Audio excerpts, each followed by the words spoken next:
नमस्कृत्य नरं चैव नरोत्तमं देवीं सरस्वतीं व्यासं ततो जयमुदीरयेत्। ओम नमो भगवते वासुदेवाय, ओम नमः पितामहाय, ओम नमः प्रजापतिभ्यः, ओम नमः कृष्णद्वैपायनाय, ओम नमः सर्वविघ्नविनायकेभ्यः।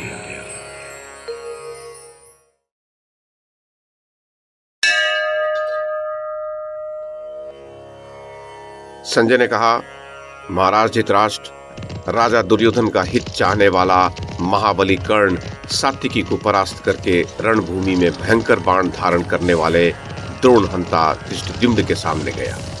उस समय शिनी पौत्र सात्विकी अपने बाणों से कर्ण को पीड़ा देते हुए तुरंत उसके पीछे पीछे गया, मानो कोई गजराज अपने दोनों दांतों से दूसरे गजराज की जांघों में चोट पहुंचाता हुआ उसका पीछा कर रहा हो। भारत कर्ण और धृष्टद्युम्न के बीच में खड़े हुए आपके महामनस्वी योद्धाओं का पांडव सैनिकों के साथ महान संग्राम हुआ।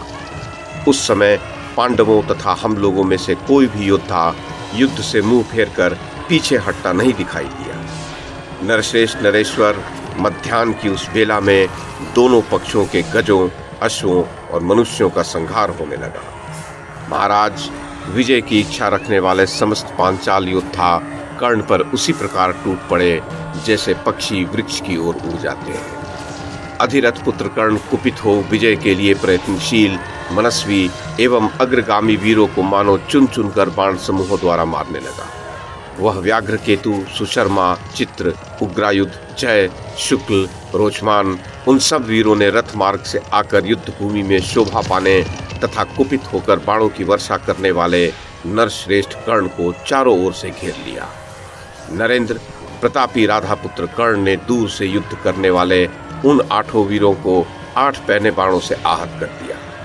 महाराज, तदनंतर प्रतापी सूत पुत्र ने कई सहस्त्र युद्ध कुशल योद्धाओं को मार डाला। राजन, तत्पश्चात क्रोध में भरे हुए कर्ण ने समरांगण में जिष्णु, जिष्णुकर्मा, देवापी, भद्र, दंड, चित्र, चित्रायुध, हरि, सिंहकेतु, रोचमान तथा महारथी शरभ, इन चेदी देशीय महारथियों का संहार कर डाला। उन वीरों के प्राण लेते समय रक्त से भीगे अंगों वाले सूत पुत्र कर्ण का शरीर प्राणियों का संहार करने वाले भगवान रुद्र के विशाल शरीर की भांति तेदीप्यमान हो रहा था। भारत, वहां कर्ण के बाणों से आहत हुए गज विशाल सेना को व्याकुल करते हुए भयभीत हो चारों ओर भागने लगे। कर्ण के बाणों से आहत होकर समरांगण में नाना प्रकार के आर्तनाद करते हुए वज्र के मारे हुए पर्वतों के समान वो धराशायी हो रहे थे। सूत पुत्र कर्ण के रथ के मार्ग में सब ओर गिरते हुए गजों, अश्वों, मनुष्यों और रथों के द्वारा वहां सारी पृथ्वी पट गई थी। कर्ण ने उस समय रणभूमि में जैसा पराक्रम किया था वैसा न तो भीष्म, न द्रोणाचार्य और न आपके दूसरे कोई भी योद्धा कर सके थे।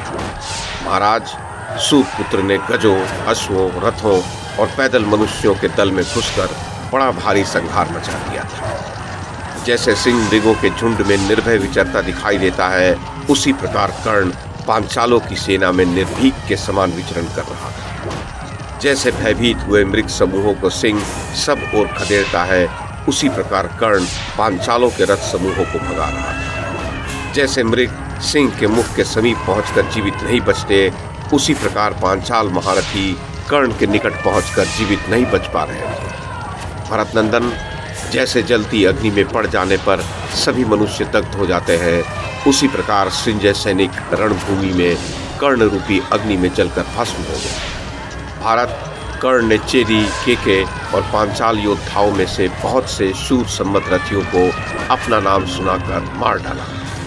राजन, कर्ण का पराक्रम देखकर मेरे मन में यही निश्चय हुआ कि युद्ध स्थल में एक भी पांचाल योद्धा सूत पुत्र के हाथ से जीवित नहीं छूट सकता, क्योंकि सूत पुत्र बारंबार युद्ध स्थल में पांचालों का ही विनाश कर रहा था। उस महासमर में कर्ण को पांचालों का संहार करते देख धर्मराज युधिष्ठिर ने अत्यंत कुपित होकर उस पर धावा बोल दिया। आर्य, धृष्टद्युम्न, द्रौपदी के पुत्र तथा दूसरे सैकड़ों मनुष्य शत्रुनाशक राधा पुत्र कर्ण को चारों ओर से घेर कर खड़े हो गए। शिखंडी, सहदेव, नकुल, शतानिक, जन्मेजय, सात्यकी तथा बहुत से प्रभद्रक गण, ये सभी अमित तेजस्वी वीर युद्ध स्थल में धृष्टद्युम्न के आगे होकर बाण बरसाने वाले कर्ण पर नाना प्रकार के अस्त्र शस्त्रों का प्रहार करते हुए विचरने लगे। सूत पुत्र ने समरांगण में अकेले होने पर भी जैसे गरुड़ अनेक सर्पों पर एक साथ आक्रमण करते हैं, उसी प्रकार बहुसंख्यक चेदी, पांचाल और पांडवों पर आक्रमण किया। प्रजानाथ, उन सब के साथ कर्ण का वैसा ही भयानक युद्ध हुआ जैसा पूर्व काल में देवताओं का दानवों के साथ हुआ था। जैसे एक ही सूर्य संपूर्ण अंधकार राशि को नष्ट कर देते हैं, उसी प्रकार एक ही कर्ण ने ढेर के ढेर बाण वर्षा करने वाले उन समस्त महाधनुधरों को बिना किसी व्यग्रता के नष्ट कर दिया। जिस समय राधा पुत्र कर्ण पांडवों के साथ उलझा हुआ था, उसी समय महाधनुधर भीमसेन क्रोध में भरकर यमदंड के समान भयंकर बाणों द्वारा बालिक, केके, मत्स्य, वसातिये, मद्र तथा सिंधु देशीय सैनिकों का सब ओर से संहार कर रहा था। वो युद्ध भूमि में अकेले उन सब के साथ युद्ध करते हुए बड़ी शोभा पा रहा था। वहां भीमसेन के नाराजों द्वारा मर्म स्थानों में आहत हुए गज सवारों सहित धराशायी हो उस पृथ्वी को कंपित कर रहे थे। जिनके सवार मारे गए थे, वे अश्व और पैदल सैनिक भी युद्ध स्थल में छिन्न भिन्न हो मुंह से बहुत सा रक्त वमन करते हुए प्राण शून्य होकर पड़े थे।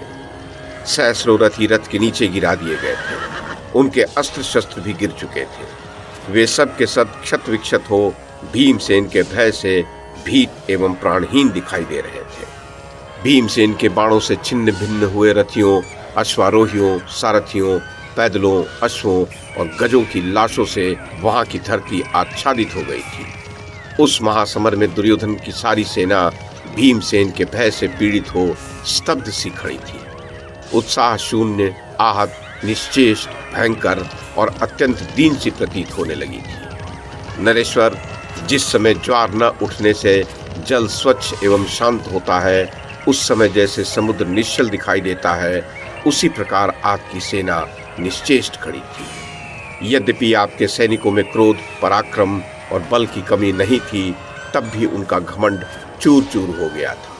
इसलिए उस समय आपके पुत्र की वह सारी सेना तेजोहीन सी प्रतीत होने लगी थी। भरत श्रेष्ठ, परस्पर मार खाती हुई वह सेना रक्त के प्रवाह में डूबकर रक्त से लथपथ हो गई थी और एक दूसरे की चोट खाकर विनाश को प्राप्त हो रही थी। महाराज धृतराष्ट्र, रणभूमि में सूत पुत्र कर्ण कुपित हो पांडव सेना को और भीमसेन कौरव सैनिकों को खदेड़ते हुए बड़ी शोभा पा रहे थे।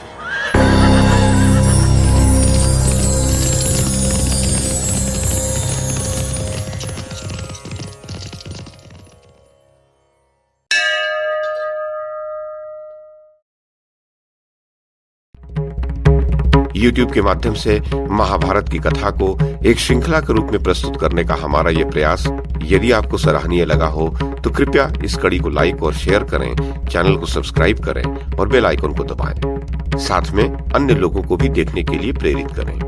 धन्यवाद और नमस्कार।